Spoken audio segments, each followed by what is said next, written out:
네, 오병이어 두 번째 시간입니다. 지지난주에 이어서 두 번째 오병이어 본문으로 말씀을 나누도록 하겠습니다.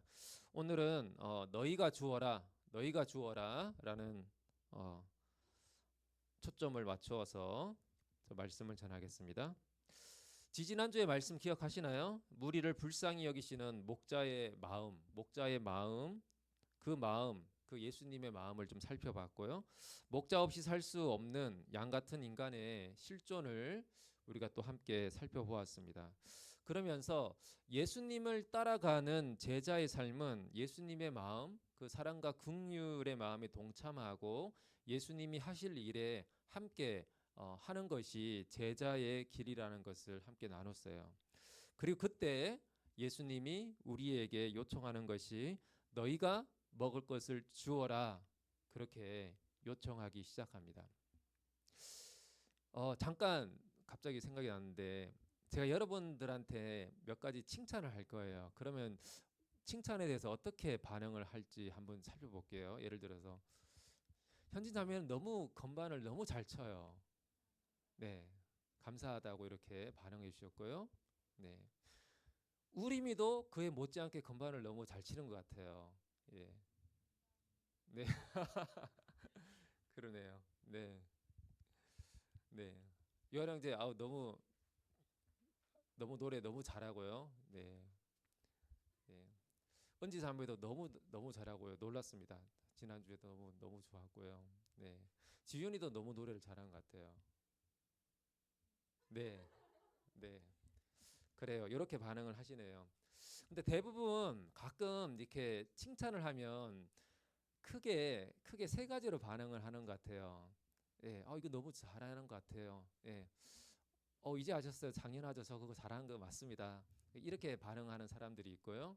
그리고 혹시 뭐 이렇게 잘한다고 하면 네, 그렇게 봐주셔서 감사합니다.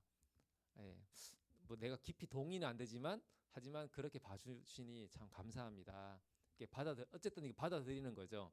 근데 세 번째 반응을 의외로 많이 합니다. 뭐 이렇게 너무 잘하는 것 같아요. 이거 너무 잘했어요. 이거 아니에요. 아니에요. 아니라는 표현을 의외로 많이 합니다. 예. 뭐 이거 너무 잘했어요. 이게 너무 좋아요. 예. 그거 해서 참 멋졌어요. 그거 참 너무 잘하는 것 같아요. 이렇게 보통 칭찬할 때마다 보통 의외로 이거 아니에요. 아니에요. 이런 표현을 하는데 그게 겸손인 것처럼 보이지만 그 칭찬을 받아들이지 않는 거죠. 아니라는 거죠. 왜 아니라고 할까요? 네. 기준이 너무 높아서 그래요. 예. 아니 이 정도는 누구나 다 하는 거고 훨씬 잘하는 사람들이 많이 있는데 그 전문가처럼 하는 사람도 있는데 내가 이걸 뭘 잘한다고 생각한다는 거죠. 그러니까 아니라고 하는 거죠. 이 정도는 아닌데 뭐 그렇다고 못하는 건 아니지만 잘한다고 볼 수는 없는 거죠. 이런 마음이 깔려 있어서 자꾸 아닙니다. 그러니까 겸손의 표현처럼 아닙니다라고 그렇게 반응하는 경우들이 의외로 많다라는 걸 봅니다. 네. 근데 저는 제안하기를 아까처럼 감사합니다. 그렇게 봐주시니 감사합니다. 이거든지 아니면 맞아요. 제가 잘하는 건 맞아요. 이런 반응을 하시면 좋겠어요, 여러분은. 예, 자꾸 아니라고 하지 말고 실제로 아니어도 감사합니다. 그렇게 봐주시니 감사합니다. 자꾸 하면 그게 실제로 더 잘하게 되는 거죠. 그래서 아니라고 하는 것보다는 그렇게 봐주시니 감사합니다. 혹은 맞아요. 저 잘하는 거 맞아요. 이렇게 반응을 하는 게 더 좋지 않을까 그런 생각을 좀 했어요. 오늘 본문에 보면 남자만 5천 명, 어린아이 여자까지 노약자까지 합치면 한 10,000명 가까운 사람들이 베세다 광야에 모여 있습니다. 이곳은 빈들이었죠. 그리고 먹을 것이 없었어요. 날이 저물어 갔습니다. 무리를 보내고자 하는 그 제자들에게 예수님은 너희가 먹을 것을 주어라 그렇게 말씀하십니다. 이 말씀의 강조점은 너희에 있어요. 너희가 너희에게 강조점이 있습니다. 제자들은 10,000명 이상의 사람에게 먹을 것을 준다는 것은 불가능한 일이라고 생각했습니다. 그래서 200데나리온 거의 노동자 1년치 연봉 정도의 떡을 사다가 먹일 수나 있겠습니까? 제자들은 예수님의 명령 앞에 무력감을 느꼈습니다. 그러나 오늘 본문의 그 마지막 결론을 보면 제자들이 결국 줬어요. 예수님의 그 말씀처럼 너희들이 주어라. 제자들이 결국은 줬습니다. 예수님 말씀대로 되었어요. 근데 여러분, 어떻게 예수님 그 제자들이 줄 수 있었습니까? 어떻게 제자들이 줄 수 있었을까요? 본문 41절을 보시면 이렇게 돼 있죠. 예수께서 떡 5개와 물고기 2마리를 가지사 하늘을 우러러 축사하시고 떡을 떼어 제자들에게 주어 사람들에게 나누어 주게 하시고 또 물고기 2마리도 모든 사람이 나누심에. 그러니까 가장 중요한 거는 예수님이 떡을 떼어 제자들에게 주어야 돼요. 그러니까 예수님이 주신 것을 받아서 주는 겁니다. 제자들이 줄 수 있었던 이유는 예수님이 주었기 때문에 줄 수 있었던 거죠. 한번 상상해 보세요. 10,000명 이상의 사람들이 지금 들판에 막 있습니다. 예, 있어요. 다음 그 PPT 한번 보여주시면 엄청나게 많은 사람이 모여 있어요. 근데 그 읽었던 본문을 보면 예수님이 떡을 떼어라고 할 때 이 떼어라는 그 헬라어 시제는 완료 시제예요. 한 번 뗐다는 거예요. 한 번만 떼고 끝났다는 거죠. 근데 제자들에게 주어 이 준다라는 거는 미완료 시제로 계속해서 주었다라는 그런 의미입니다. 그러니까 예수님은 떡 5개를 어떻게 뗐는지는 모르겠지만 몇 조각으로 뗐는지는 모르겠지만 한 번 떼신 거예요. 한 번 이렇게 나누어 뗐어요. 이 동작은 한 번으로 끝났습니다. 그리고 제자들한테 줬어요. 주는 거는 계속 줬다는 거죠. 그 본문에 보면 예수님이 제자들한테 50명씩 100명씩 둘러 앉혀라 그랬어요. 예. 그래서 뭐 한 그 주말에 이제 날씨 좋고 할 때 그 여의도 한강공원이나 이런 데 가보시면 사람들이 바글바글 하거든요. 저렇게. 그 사람들을 50명씩 100명씩 때로 둥글게 둘러 앉혔어요. 예. 그리고 나서 제자들한테 지금 떼어놓은 떡을 가져다 주라고 한 거죠. 그래서 베드로 1번 와서 가져가. 베드로 1번 출발 딱 갔어요. 2번 요한, 3번 야고보 와서 갔어요. 갔다가 나눠주고 왔는데 보니까 또 있어 떡이. 예수님이 또 주는 거예요. 받고 가서 나누고 주고 왔는데 또 있어. 분명히 처음에는 떡 5개뿐만이 없었는데 그거 뗀 거밖에 없었는데 그거 받아서 나눠주고 왔는데 계속 있어. 그러니까 이렇게 되지 않았을까 지금 생각이 들어요. 예. 그렇게 해서 계속 나누어져서 결국은 거기에 있는 사람들에게 충분히 다 먹고도 남을 정도로 나누어 주게 되었습니다. 그래서 제자들은 굉장히 신기한 체험을 한 거예요. 예. 오병이어 처음에는 분명히 떡 5개, 물고기 2마리였는데 예수님이 떼어서 나누어 준 거를 받아서 내가 또 주고 왔더니 또 예수님에게 받고 주고 왔더니 또 예수님에게 받고 이렇게 하면서 제자들은 하나님 나라의 이적에 참여자가 되고 또 한편으로 이적을 실행하는 주체가 됩니다. 오병이어 이 기적은 누구를 위한 기적입니까? 첫 번째는 목자 없는 양 같은 그 사람들을 위한 것이지만 두 번째는 제자들의 믿음을 위한 것입니다. 제자들이 주님의 말씀에 순종하여서 나누는 것에 동참했을 때 그들은 하나님의 기적을 눈으로 보고 체험한 증인이 됩니다. 그런데 이게 굉장히 신앙에 있어서 굉장히 중요한 요소죠. 무리들은 비록 오병이어 기적의 수혜자가 되었죠. 예, 수혜를 누렸어요. 그 수혜를 받고 나중에 이제 어떻게 합니까? 무리들이 오병이어라는 이 기적의 수혜를 받고 어떻게 합니까? 같은 병행 구절이 있는 요한복음 6장 그 13절 15절 말씀 보면 이렇게 돼 있어요. 이에 거두니 보리떡 5개로 먹고 남은 조각이 12바구니에 찼더라. 그 사람들이 예수께서 행하신 이 표적을 보고 말하되 이는 참으로 세상에 오실 그 선지자라 하더라. 그러므로 예수께서 그들이 와서 자기를 억지로 붙들어 임금으로 삼으려 하는 줄 아시고 다시 혼자 산으로 떠나 가시니라. 예수님은 사람들을 피해서 도망가셨어요. 자기를 임금 삼으려는, 그러니까 임금이 뭡니까? 결국은 로마로부터 이스라엘을 해방할, 그러니까 자신들의 정치적 메시아, 그들의 소망을 들어줄 왕으로 기대하면서 예수님을 왕으로 이제 옹립하려고 한 거죠.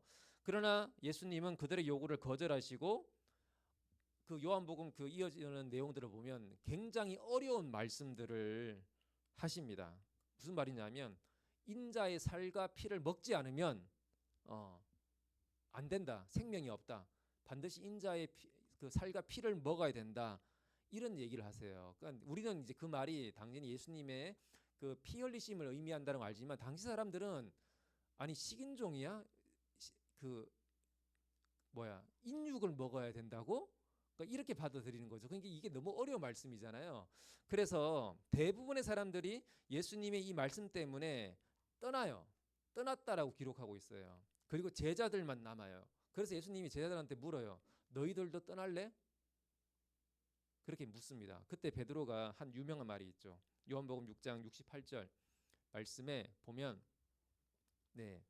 시몬 베드로가 대답하되 주여 영생의 말씀이 주께 있사오니 우리가 누구에게로 가오리까? 우리는 안 떠납니다. 영생의 말씀이 당신에게 있으니까 안 떠납니다. 이렇게 얘기합니다. 그러니까 제자들은 단순히 오병이라는 이 기적의 수혜자가 된 것뿐만이 아니라 하나님이 역사하시는 기적의 한복판에서 함께 동참하고 기적의 주체가 되어서 하나님 나라를 경험했기 때문에 제자들은 예수님을 떠나지 않고 남았습니다. 영생의 말씀을 주시는 예수님을 믿는 그 신앙을 가지게 되었던 것이죠. 여러분, 예수님이 길과 진리와 생명 되신다라는 거 믿으시죠? 지훈 청년은 믿으세요? 진짜 믿으세요? 네. 예수님 왜 길이에요, 근데?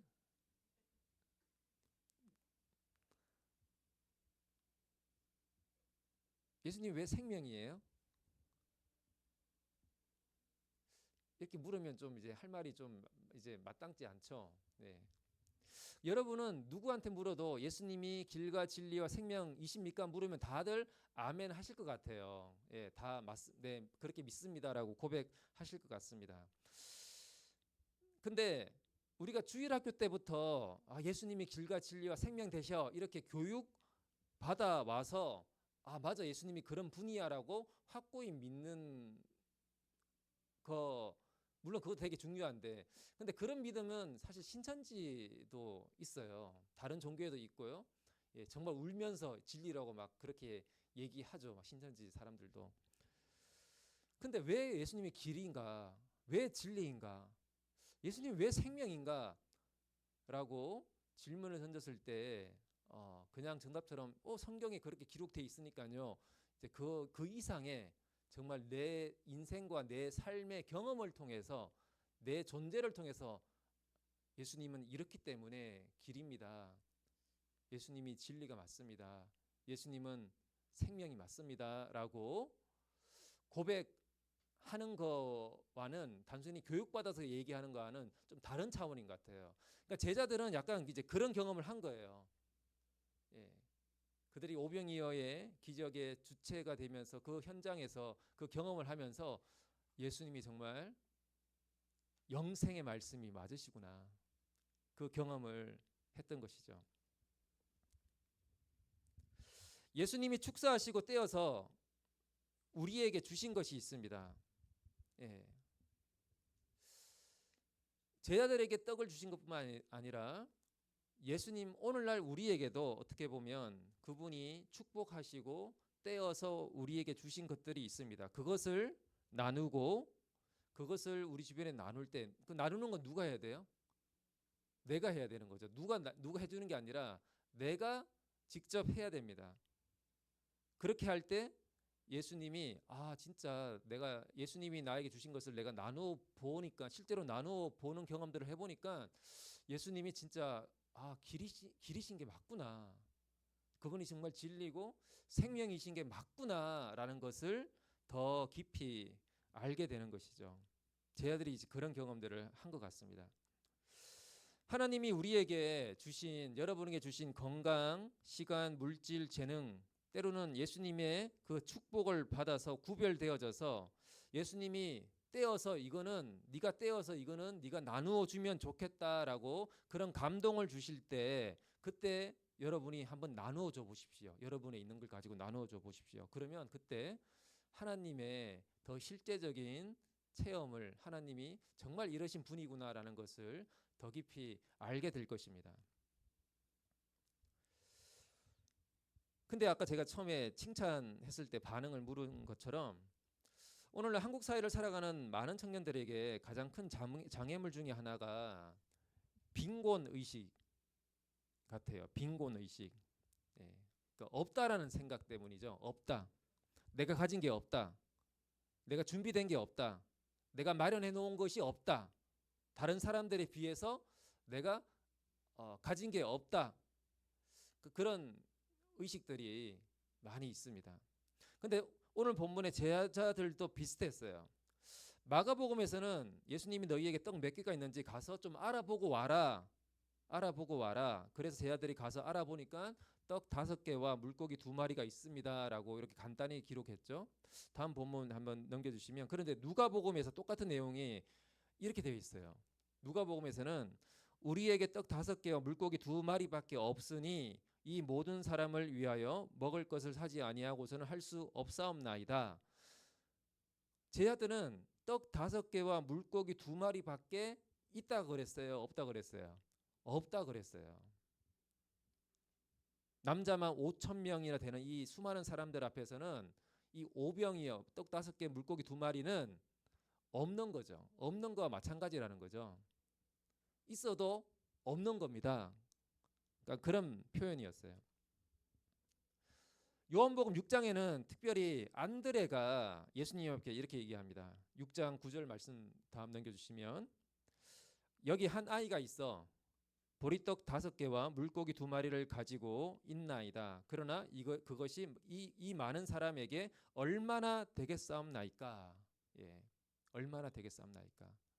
떡 5개 물고기 2마리, 이 많은 사람들 앞에서는 얼마나 되겠냐고. 이게 없는 거와 마찬가지라는 의미죠. 이것도 저 이미지를 보시면 알겠지만 우리나라 말로는 떡이지만 이게 빵이죠. 보리빵이었던 것 같아요. 실제로 당시에 보리빵과 물고기 2마리인데, 여러분 지금 우리가 여러분 오늘은 아닌가요? 오늘도 그 1, 2부 예배 나올 때 떡 받으셨나요? 그런 떡이라고 생각하면 5개 먹을 수 있어요, 없어요? 여러분 혼자서 못 먹죠. 하나도 먹기 힘들죠.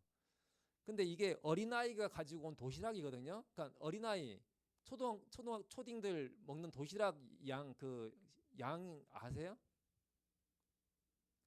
모르나요? 요즘 초등학생들 많이 먹을 수도 있겠네요. 학교 급식에서 보면 애들 그 급식 넣을 때 굉장히 조금씩 떠줘요. 정말 양이 작아요. 그러니까 떡 5개 물고기 2마리는 지금 여러분이 생각하는 그 나올 때 받는 떡 그런 정도의 크기가 아니라 되게 작은 떡 5개. 그러니까 어린아이가 한 끼 도시락으로 먹을 만한 그 양이에요. 예, 그 양이라는 거죠. 근데 이 많은 사람들에게 이게 얼마나 되겠습니까? 이건 없는 거와 마찬가지입니다. 이게 제자들이 가진 빈곤 의식이었습니다. 있지만 없는 것과 마찬가지입니다. 이런 의미인 거죠. 많은 청년들이 이런 빈곤 의식에 사로잡혀 있습니다. 자신에게 있는 게 있긴 해요. 있는 게 있긴 하지만 분명히 있어요. 그런데 다른 사람들에 비해서 또 세상 앞에서 보니까 너무나 작고 부족하다고 느끼니까 없다라고 자꾸 생각합니다. 그래서 아니에요. 너 그거 있네. 너무 잘하네 너. 그렇게 얘기를 해줘도 뭐 아닙니다. 그러니까 이런 반응을 하게 되는 것이죠. 예수님이 마가복음 오늘 그 본문에서 보면 제자들에게 너희들이 가서 떡 몇 개나 있는지 가서 좀 알아봐라라고 이제 제자들한테 말씀하시죠. 그래서 제자들이 무리에게 가서 사람들한테 알아본 것 같아요. 여러분 우리 다 저녁 먹어야 되는데 여러분 혹시 도시락 싸온 거 있습니까? 있으면 좀 손 들어 보세요. 이렇게 물어봤을 것 같아요. 뭐가 있는지 없는지 제자들이 가서 물어본 것 같아요, 사람들한테. 근데 본문에 보면 요한복음에 보면 어린아이 한 명만 손 들고 싸운 도시락 있어 이렇게 준 거죠. 근데 정말 얘 한 명만 도시락 싸왔을까요? 그건 아닌 것 같아요. 성인들 중에도 분명히 도시락 싸온 사람들이 있을 것 같아요. 있을 것 같은데 성인들은 어떤 생각했을까요?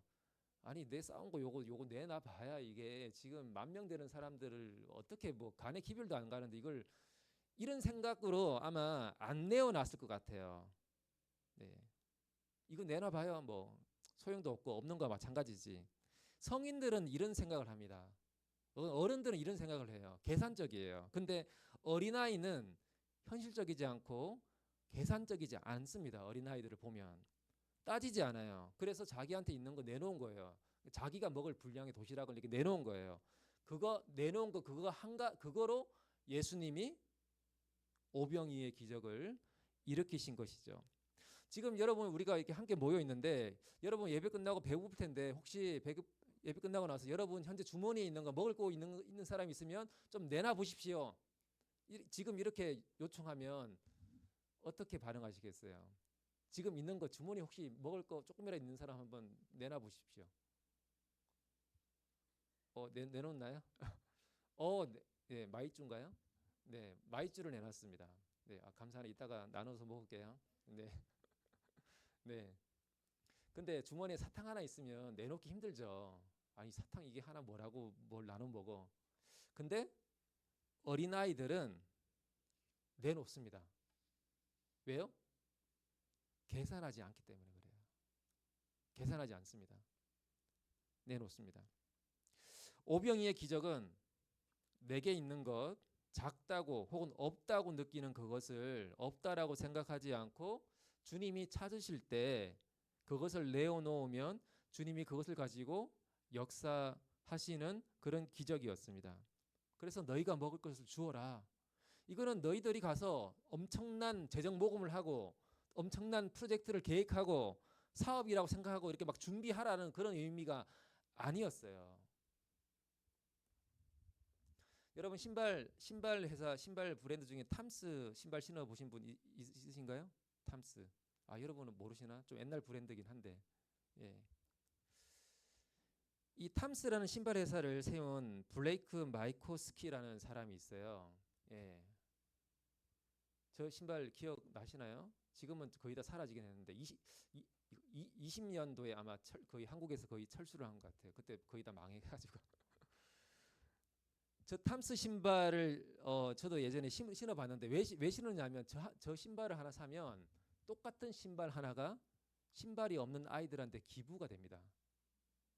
기부가 돼요. 제가 저 신발 하나 사면 신발 하나가 기부가 됩니다. 저 회사를 세운 블레이크 마이코스키라는 사람이 어떻게 저 이제 회사를 세우게 됐냐면 원래 저 사람은 미국에서 테니스 선수를 하다가 부상을 당해서 이제 그만두고 대학을 갔다가 대학에 또 중퇴하고 사업을 막 했는데 사업을 뭐 미디어 쪽 사업을 했다가 실패하고 세탁 사업을 했다가 실패하고 사업에 한 5번 실패를 해요. 그러다가 하도 실패를 많이 하고 시리에 빠져서 31살의 나이에 그때가 31살의 나이였는데 약간 그 실패감에 대한 도피처럼 남미 여행을 갔어요. 아르헨티나로 남미 여행을 갔습니다. 남미 여행을 갔는데 여행하다 보니까 그곳에서 어느 자선 단체를 발견했는데 그게 어떤 자선 단체냐면 신발이 없는 아이들한테 신발을 나눠주는 자선 단체를 발견하고 자원봉사를 했어요. 그곳에서. 그래서 신발 없이 다니는 아이들을 보니까 막 유리 조각 밟고 막 상처나고 그 안에 말이 꼬이네. 기생충이 이렇게 막 생기고 막 아이들이 막 그렇게 사는 거예요. 신발 없이. 예. 발이 다 이렇게 막 이렇게 상처나서 막 이제 그런 아이들을 보고 그곳에 봉사를 하다가 이 아이들한테 내가 신발을 좀 나눠주면 좋겠다. 그 마음이 확 든 거예요. 그게 이 사람한테는 네가 주어라. 그 메시지로 이제 들렸던 거죠. 신발 좀 나눠주면 좋겠다. 그래서 그 아이디어를 가지고 원포원이라는 아이디어를 가지고 신발을 만들 계획을 세웁니다. 원포원 하나를 사면 하나를 기부를 하는 거예요. 신발 없는 아이들한테. 그래 처음에는 한 200켤레 정도만 기부를 할 신발을 만들겠다고 생각을 하고 이제 시작했대요. 그냥 이제 사람들 수소문해서 신발 만드는 사람들 수소문해서 이렇게 200켤레 정도만 만들려고 목표를 세웠대요. 그래서 비용이 없으니까 자기도 사업을 실패했고 아무것도 없으니까 광고할 여유도 광고 안 했대요. 광고 안 하고 그냥 한 켤레 사면 한 켤레 기부합니다. 신발이 없는 아이들한테 기부합니다. 이것만 얘기해주고 이제 신발을 만들기 시작했는데 이게 어떻게 입소문이 퍼져서 미국의 유명인들이 연예인들이 이걸 알고 광고를 해준 거예요. 자발적으로 광고해주고, 그리고 이 신발을 샀던 사람이 소비자가 광고를 하기 시작했어요. 야, 이거 신발 사면 하나 신발 없는 그 이제 남미 어린이들한테 신발을 신겨준대. 야, 의미 있지 않아? 기부도 되고. 이런 식으로 소비자가 광고를 해주기 시작하면서 이 회사가 갑자기 엄청나게 뜨기 시작했어요. 2006년에 설립이 되어서 2018년까지 8,800만 켤레를 신발을 나눠주게 됩니다. 나눠주게 돼요. 그러니까 이 사람이 처음으로 돈을 벌 목적이 아닌 사업을 시작한 거죠. 그래도 자기가 사업가였으니, 실패한 사업가긴 했지만 사업가였으니 그 경험으로 신발 회사를 이제 시작했고, 남미와 점점 이제 회사가 번창해서 아프리카와 아시아까지 수많은 그 신발이 없는 어린이들에게 신발을 나누어 주었습니다. 자신의 인생을 바꾸어 놓은 것은 획기적인 사업 아이템을 발견했을 때가 아니라, 자기가 처음으로 신발이 없는 그 아이에게 처음으로 자기가 신발을 신겨 주었을 때, 그때 자기 인생이 바뀌었다라고 고백을 해요. 그러니까 이 사람은 이제 겉으로 보기에는 여러 번 사업을 실패한 것 같고 아무것도 가진 것 없는 그런 사람이었지만, 수많은 맨발의 아이들에게 신발을 신겨주는 그 비전에 자신이 가진 사업의 경험들, 그것도 실패한 경험이긴 했지만 사업의 경험들을 그냥 이렇게 드린 거죠. 그랬더니 그 가치를 가진 회사가 엄청나게 크기 시작해서 나중에는 4천억 규모의 이제 큰 회사가 되었어요. 그래서 예전에 이제 백화점 브랜드도 다 깔리고 해서 그때 저도 한 켤레 사고 막 그랬었는데, 이게 너무 커지다 보면 이제 또 어려지잖아요. 그래서 2020년 경에 거의 이제 사업이 되기 힘들어지면서 좀 이렇게 거의 힘들어지게 됐어요, 지금은. 근데 이 사람은 한창 이렇게 사업이 막 한창 클 때 CEO 자리를 박차고 나가서 신발 나눠주러 전 세계를 돌아다니기 시작했어요, 이 사람은. 그래서 나중에 한국에도 한번 왔어요. 지금은 이 회사가 굉장히 어렵게 되었는데, 뭐 그런 걸 보면 뭐 꼭 지금도 잘 되라는 보장은 없지만 그런 것 같아요. 하나님 주신 마음, 비전을 갖고 그걸 우리의 작은 것을 들여서 하나님 역사하시는 경험들을 하더라도 그게 평생 간다는 보장은 없는 것 같아요. 하나님이 그 일하시는 그 유통기한 때까지 이제 그렇게 되는 것 같긴 해요, 모든 일이. 근데 어쨌든 이 사람이 그 십몇 년 동안을 그렇게 이제 그런 일들을 하게 됩니다. 여러분 내 인생에 나 왜 이렇게 없지 나는? 누군가 칭찬해도 아니에요. 아니에요. 자꾸 나는 왜 이렇게 반응하지? 사실 제가 그렇습니다. 사실 제가 많이 그랬어요. 저도 제가 없는 것, 부족한 것을 굉장히 집착하고 살더라고요, 제가. 예, 왜 이렇게 없지? 왜 이렇게 이걸 못하지? 왜 이렇게 이게 좀 안 되지? 그걸 굉장히 집착 붙들고 사느라고 제가 있는 거를 더 이렇게 하나님께 드리고 그걸 더 내어놓고 이제 좀 긍정하고 좀 더 그렇게 살았으면 좀 더 행복하게 살았을 텐데 제가 안 그랬더라고요, 청년 시절에. 근데 여러분 그렇게 하지 말고 여러분이 가진 것을 있다라고 인정하고 주님께 드리면 여러분을 통해서 이 세상의 결핍들을 채울 곳들은 엄청나게 많습니다. 엄청나게 많아요. 그것을 발견하는 게 뭡니까? 그게 여러분의 비전이 되는 거죠. 그걸 발견하면 그게 나의 비전이 됩니다. 오히려 내 현실의 문제를 골몰하고 끌어안고 있으면 오히려 답을 찾기가 어려울 때가 많습니다. 그게 아니라 지금 내가 없는 것처럼 보이지만 하나님이 주어라라고 하는 어떤 비전에 내가 눈을 뜰 때 그때 오히려 현실의 문제를 넘어서게 됩니다. 여러분에게 하나님이 이런 생각과 이런 의식을 열어주시기를 바랍니다. 그리고 우리 인생 가운데 어느 순간에 하나님이 여러분에게 네가 주어라 그런 마음을 주실 때 그때 그 말씀에 순종해서 그래 내가 한번 줘봐야겠다. 계산하지 말고 내가 줘야 되는데 내가 지금 현재 줄 게 뭐가 있지? 계산이 아니라 그냥 하나님 주신 마음으로 내가 줄 수 있는 거를 드리는 그 모험을 할 때 하나님이 오병이어와 같은 그런 일들을 여러분의 삶을 통해서 이루게 될 것입니다. 같이 한번 기도하겠습니다.